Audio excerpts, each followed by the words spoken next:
back with lesson 1.8. This is a very important one, and actually, I didn't learn this until after my first year.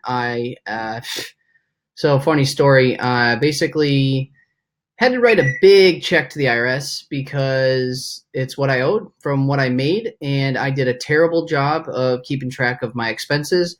And I think this is very important, especially for you guys that are watching here early on, to start thinking, training your mind to think like a business owner when it comes to taxes rather than a real estate agent. Because whether you have a team like myself or it's just you, it's amazing the amount of money that this can save you from just tracking your expenses. So, for instance, QuickBooks Online, you can see this in the background. Now, this is not an accounting class or QuickBooks class because I'm not a specialist in any of those. But I'm just telling you, if you go to QuickBooks Online right here, you can set it up. I think it's $10 a month. $10 a month you pay for this, or you can do the annual fee. You got your dashboard. You can enter your sales, your expenses. It links right with your bank account. It makes it super, super convenient. The reason I'm saying this is because, like I said, my first year, I think I had to write close to a $20,000 check, right? And another thing, estimated quarterly taxes. I wasn't doing them. So this is probably one of the more important lessons in this whole mindset, to train your mind to think like a business owner. And when it comes to your taxes, it's super easy to set up, and you can get with your accountant to make sure you're on the right path and doing everything correctly as far as your setup. The setup is annoying, I'm not gonna lie. You get in there, it takes like at least 30 to 45 minutes to get everything set up. So QuickBooks Online, you gotta do this, guys. It will make your life super easy. Look at this. Hold on, I want to show you this. Be right back.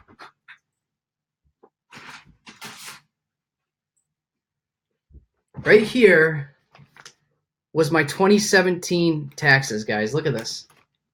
Now I actually did it a little better than I've heard most stories. As you can see, I have tabs labeled like advertising, office supplies, and it's just something I bought from Walmart. And then look, I gave this to my accountant last year, and it opens up, and here's all my advertising. Here's all, meals and contract labor. I mean, and it's just full. Luckily, this is pretty organized because I was a freak about that. But if you can just print out a QuickBooks Online that has everything, like you get a receipt, you snap a picture of it from the app on your phone. It's so convenient, and it's worth the $10 a month. It'll save you triple, quadruple that by the end of the year as far as what you're writing off. Definitely recommend getting that. Another big one is MileIQ. I actually think QuickBooks tracks mileage if you enter it yourself, or there's actually a way to do it. I'm not too sure. The accountant handles most of it because, like I said, I'm not an accountant. MileIQ, my favorite app. One of my favorite apps. Mileage is huge. If you don't know, you can get, I believe last year it was like 54 cents on every mile. So if you take that by 25,000 miles, it's a pretty large number at the end of the year. I think it was a total of a $15,000 to $16,000 credit off of what I owed. So make sure you're keeping track of your mileage. Don't waste your time in Excel. I used to do it. Matter of fact, I kind of want to show you now. Let's see. Do I have it? Do I have mileage anywhere? I think I deleted the whole thing. Yeah, right here. Listen, guys, this used to be my mileage. January, I just had tabs. What I did, the date, how many miles it was. Does it work? Yes. You know how long that takes? What it does? Oh my gosh. So, and it's not that accurate. With MileIQ, it's right there. You got, you swipe left for personal, you swipe right for business. It's super easy. You get print off monthly statements. There's nothing to argue about. This is where I drove. Here's the mileage. Here's the dates. If you get audited, it's just something you're going to want to have on your site. It's $60 for the year. So annual fee, you can find it on the App Store, MileIQ. Get this right now if you don't have it. So like I said, familiar with the shoebox, or in this case, a binder full of receipts. Your accountant's going to love you for this. not only is she going to love you, or they will love you, is it'll help your bottom line out. Like I said, I could have wrote a $10,000 check to the IRS after all my write-offs instead of a $20,000. That was a $10,000 mistake. Now that I'm saying this, I almost feel like the person should have to go through that, because that's how you learn. You'll never make that $10,000 mistake again. In my case, I would. So I got hooked up with QuickBooks Online.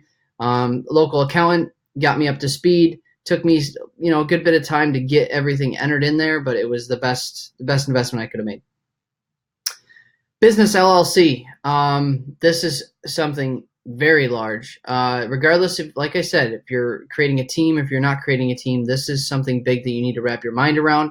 A lot of agents, you've probably seen this, or you can relate to this. I used to be this agent 12 months ago, and I want to tell you the difference. 12 months ago, my funds came in, they went to my personal account, and then there wasn't really any tracking. Like, money was getting spent here, money was getting spent here on business. It was just super hard as far as for growing in the future and tracking expenses.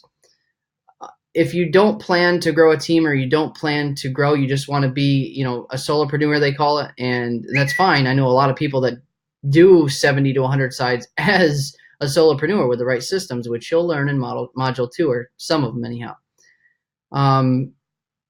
That's not the reason you do this. The reason you do this is to get organized.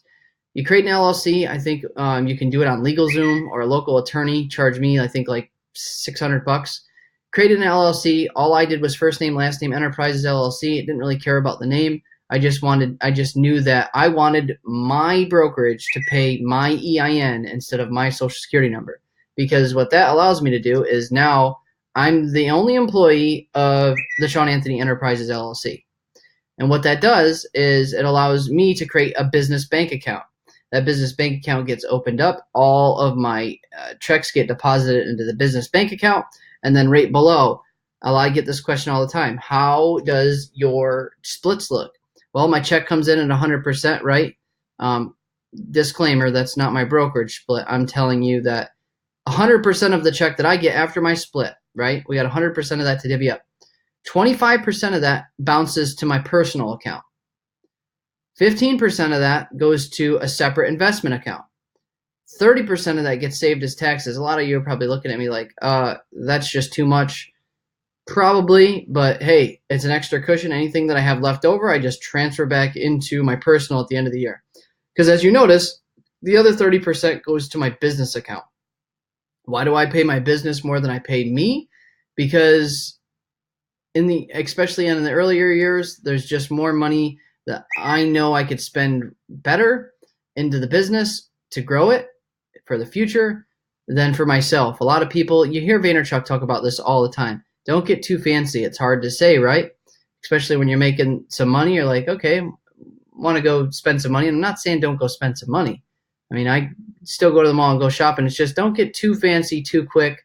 One of the greatest things that actually he's ever told me, because you want to invest into the business. You're looking into the future. Remember, we're thinking end game, long term, not short term. So that's what it looks like. Create an LLC if you don't have one. Tell your brokerage to start paying you with an EIN number. Hand that tax form to them. After that, or before that, all this, go open up your business bank account. Get the debit card. Give them the EIN number that the IRS has provided you through your LLC. And then get this. You don't have to split it like I do. I'm more aggressive into the business and investment and taxes, but this is a business owner split as far as where their money goes. Where does the money go? That's where it goes. So I want to start having you wrap your mind around that. Get QuickBooks Online. I literally taught myself QuickBooks Online with a 30-minute YouTube video. It's the first thing that you search, beginners, QuickBooks Online, and then throw real estate in there afterwards. I found a great video. And you'll be up to speed on that. QuickBooks is super easy to learn. Mile IQ is a must-have, especially when you're getting 54 cents on the mile. Get rid of that shoebox. It's just not. It works, but if you get audited, it'll be a huge headache. QuickBooks Online, just get your stuff organized, because if you're not organized, it's going to be a huge headache no matter where you are as far as going into the future. And I really want you to start thinking of business owner as a port is very important with your LLC, and then getting your splits, getting your money going where it needs to be going. Because even if you're making $300,000-$400,000 a year, 25% of that's still a good portion that you get to keep. It's a pretty, you'll be happy. Invest 30% back into the business. Investments, real estate, right? That's my strictly real estate. 15% of everything goes in there. And I have enough money to invest into real estate property. That's what I do. 30% taxes, be on the safe side. Hope you enjoyed this. This is a very important lesson. And yeah, let's start doing this.